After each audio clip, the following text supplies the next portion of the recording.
હેઠળ અંજાર શહેરના નામચીન ગુનેગારોની ટોળકી વિરુદ્ધ કાર્યવાહી। પોલીસ મહાનિર્દેશક અને મુખ્ય પોલીસ અધિકારી શ્રી વિકાસ સહાય સાહેબ દ્વારા મિલકત સંબંધી એક કરતાં વધારે ગુનામાં પકડાયેલ આરોપીઓ ઉપર સતત વોચ રાખવા માટે રાજ્યના તમામ પોલીસ સ્ટેશનોમાં સૂચના આપવામાં આવી હોય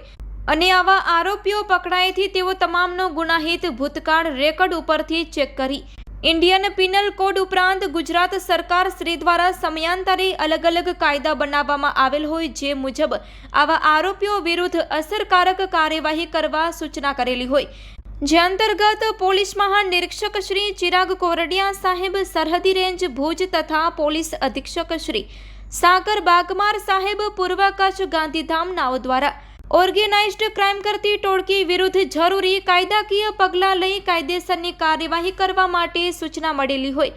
જે અન્વયે નાયબ પોલીસ અધિક્ષક શ્રી મુકેશ ચૌધરી સાહેબ અંજાર વિભાગ અંજાર નાઓની સૂચના તથા માર્ગદર્શન હેઠળ police inspector AR Gohil Anjar police station વિસ્તારમાં ગુનાહિત ઇતિહાસ ધરાવતા ઈસમો કે જેઓ સિન્ડિકેટ બનાવી ઓર્ગેનાઇઝ્ડ ક્રાઇમ કરવાની મોડલ ઓપરેટિંગ વાળા ઈસમો ગુનાહિત ટોળકી બનાવી એકબીજા સાથે મેળાપીપણું કરી સાથે મળી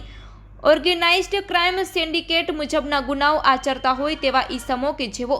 the Gujarat control of terrorism and organised crime act 2025 મુજબના શિક્ષાને પાત્ર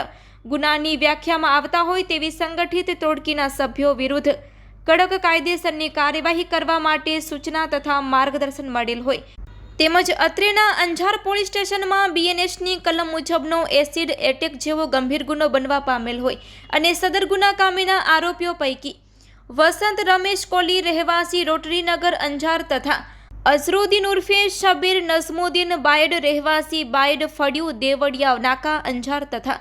ફિરોઝ રમજુ લંઘા રહેવાસી ચિત્રકૂટ સર્કલ પાસે પાણીના ટાંકા પાસે અંજાર કચ્છવાડા હોય અંજાર શહેરમાં અગાઉ એકબીજાની સાથે મેળાપણું કરી ટોળકી બનાવી એકબીજાના સાગરીતો બની એકબીજાના સંકલનમાં રહી એકબીજાને દુષ્પ્રેરક કરી પોતાનો સમાન ઈરાદો પાર પાડવાની પ્રવૃત્તિ સબબ સંગઠિત ગુનેગારોની ટોળકી ના હોય ઓર્ગેનાઇઝ્ડ ક્રાઇમ સિન્ડિકેટ બનાવી અગાઉ ધાડ લૂંટ જીવલેણ હુમલો acid attack rioting atrocity act તેમજ મારામારી ધાક ધમકી જેવા